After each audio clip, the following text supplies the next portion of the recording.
don't have any film projectors at all anymore. We converted to all digital in one swoop. They just switched out all of them from film to digital. They came in, it took about a few weeks. We never had to close down because you had it all done one at a time, and after a couple weeks they were all set up, we were all digital. The digital projector, it's easier to maintain. If something goes wrong, you either change the light bulb or certain components in there.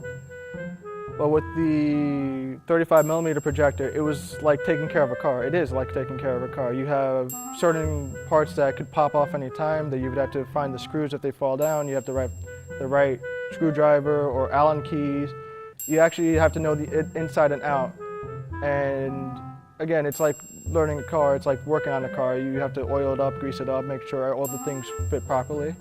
So it's a lot more maintenance. Sometimes there'd be problems. It'd be what's called a brain wrap, where the film would get stuck in what was the brain of the projector, and it would get all crumpled. We'd have to, cut out stuff. So when the next theater got it, it's a little bit scratched. It used to be in the old days, if a studio pushed a film out nationwide on one single date, it meant the film was a turkey, and they wanted to get people in the theaters before word of mouth could spread. The good films were always in limited release first, and then they worked their way out. And the downside of that, of course, was that if you lived in East Podunk, the film you got had been through so many showings that there was probably not much left of it in between the scratches and the dirt. You could see that imperfection on the screen.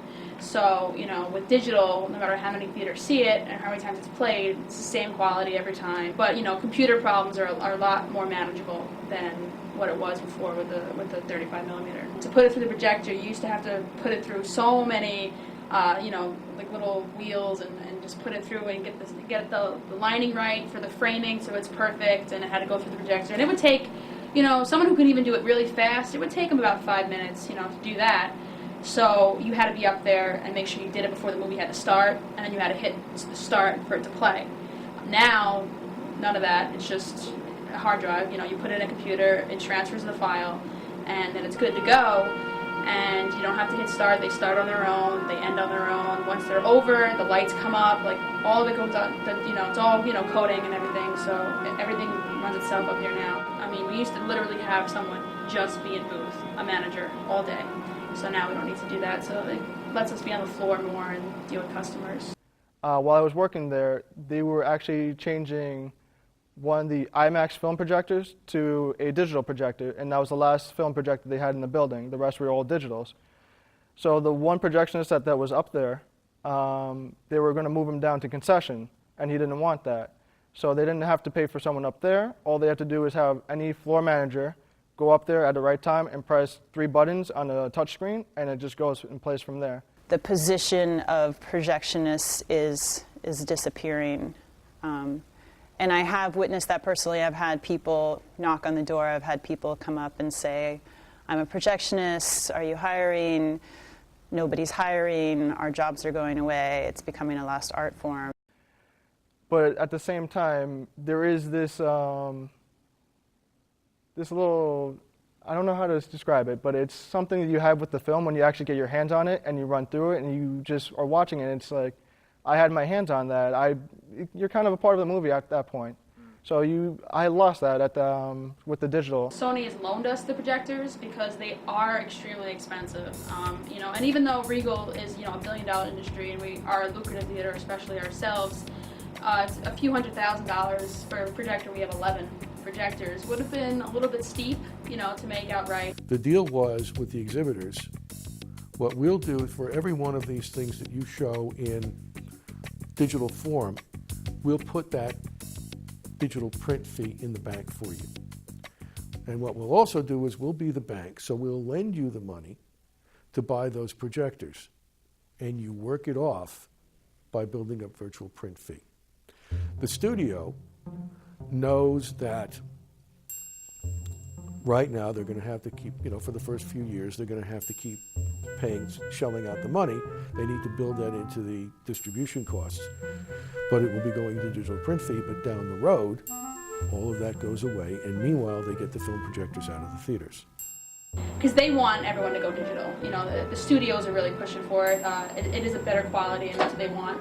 So they're pushing for theaters, and they know theaters can't afford it. So they're willing to front it, front the bill at first, and then we make, we pay it back, to them. They basically had to make the business side of it work as well as the technical side. And the business side was more important than the technical side. It is really expensive to make film prints, and it's really expensive to ship them.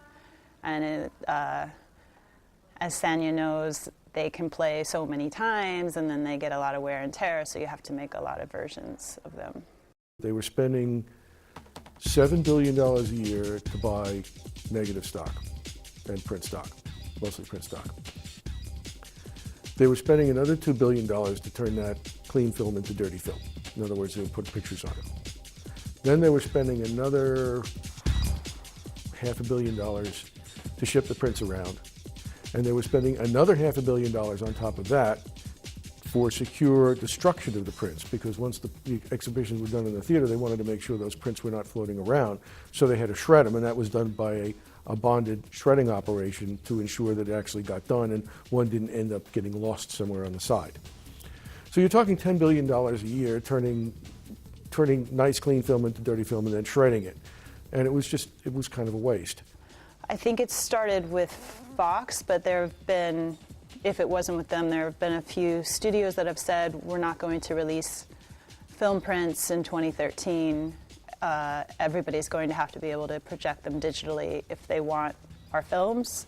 And then I think more and more distribution companies are following suit. So all you have to do is sign for the hard drive, put it on the server, and you can just send the digital copy of that movie to any one of those projectors. So it was so much cheaper for them, and that was actually the payoff, the fact that over time it was paid for itself.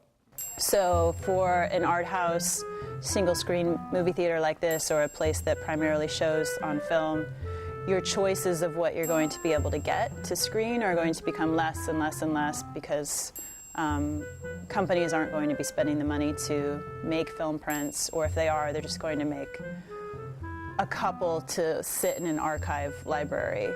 They obtained the digital projector right around during the time of the renovations. After the renovation, they had the money to get a digital projector, and they stuck it into the extra room, as opposed to taking out of the 35 millimeter. The only reason they kept the 35 millimeter is because they want to keep it as vintage as possible. I think it would be nice if there were still some places around, that had the capacity. It would be nice if, some of these big theaters that have 12 screens anyway, they could certainly afford to devote one to film projection. It would be nice. Because some of the old films, it would be best to see them the way they were made. And then there are these directors still who want to make a very different looking film in analog. And if you could see it in its original format, it would be so much better. So it would be nice to have some screens still available for that. We're still trying to get 35 millimeter. That's our first thing that we look for. But if we can't, then we have to show digital.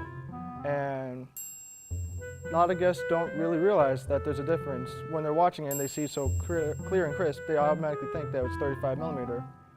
But until we tell them. But the other times, people think that a digital is 35 millimeter, but they don't think 35 millimeter is digital, only because when you're showing 35 millimeter, you can see the shakes, you can see the scratches. But when something comes out so crisp and clean, no one really notices a difference. Nowadays, we're moving to 4K. We're capturing in 4K, which means 4,000 pixels wide, 2,000 pixels high, which is about as much as you could reasonably expect to get out of a good 35 millimeter negative. It's nowhere near what you could get on 70 millimeter, but nobody does 70 because it was too expensive. I think it's going to be a long time, if ever, before they can come up with ways to make digital, a film that's done digitally or that's recorded digitally, make it look the way, a piece of film can make something look so painterly. Yeah. But that may be the point. It may be that people don't need movies to look so painterly anymore. I'll be honest, I know a lot of people who are totally pro 35 millimeter say it has this whole different richness, and there is a different kind of color. It's warmer. It's really hard to explain.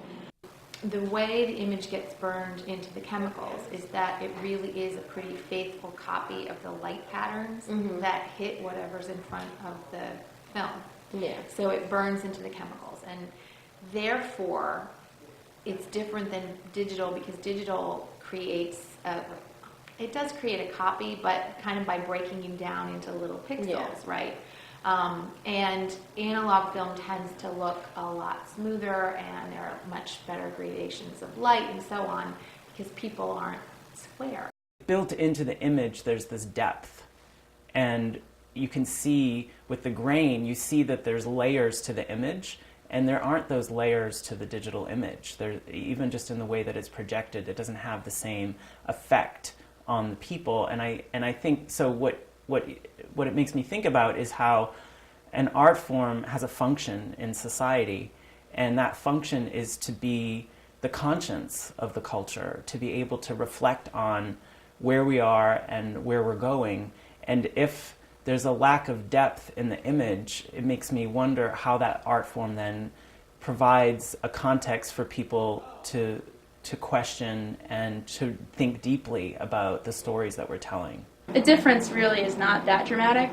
You know, I don't think many people, especially the generation, my generation, you know, the generation of us young ones coming in, that are going to be watching movies in the future, they're not going to be able to tell a difference between what is digital and what would have been 35 millimeter. And I was shocked by that, but that's the context that we're dealing with. And I just wonder if the digital environment continues to create, audiences that are not as actively engaged, how that is then going to affect the direction of our culture. Like, art is designed to engage people in a dialogue about the meaning of their lives, you know, and so if we are going to have a thriving culture, we need to have people who are able to reflect and be conscious about how we're living. And if film is not seen as an art form and is only seen as something that is there kind of like any other thing that you can go out and just purchase, then we're losing an opportunity to actually engage people on another level.